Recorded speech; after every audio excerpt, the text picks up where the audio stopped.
Coach Javier কাবরেরার সঙ্গে দ্বন্দ্বের কারণে জায়গা হারিয়েছেন জাতীয় দলে বিস্ফোরক মন্তব্য গোলকিপার আনিসুর রহমান জিকোর।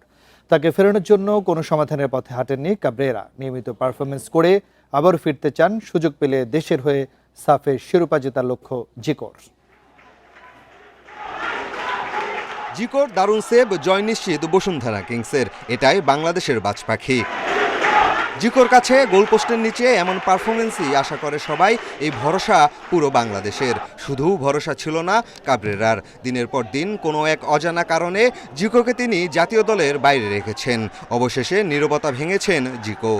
কোচের হয়তোবা একটা কারণে হয়তো আমার ডাকতেছে না। ওই কারণটা হলো আমি একটা ম্যাচে খেলাই না, আমি মন খারাপ করছিলাম। হয়তো কোচের সাথে কথা বলি না, কোচ আমার সাথে কথা বলে নেই। এখান থেকে কোচ আমাকে ইগনোর করা শুরু করছে আর কি।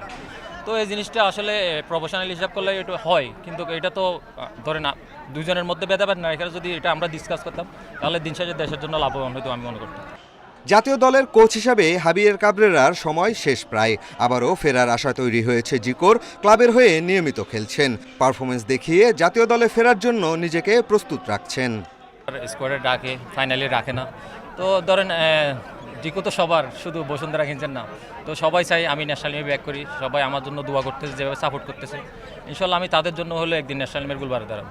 আমি রেগুলার খেলতেছি ক্লাবে, আমি লিগের টপে আছি। ফেডারেশন কাপও আমাদের টিম ভালো অবস্থানে আছে। তো ওভারঅল সব মিলিয়ে আমি আর কাজ চালিয়ে যাব।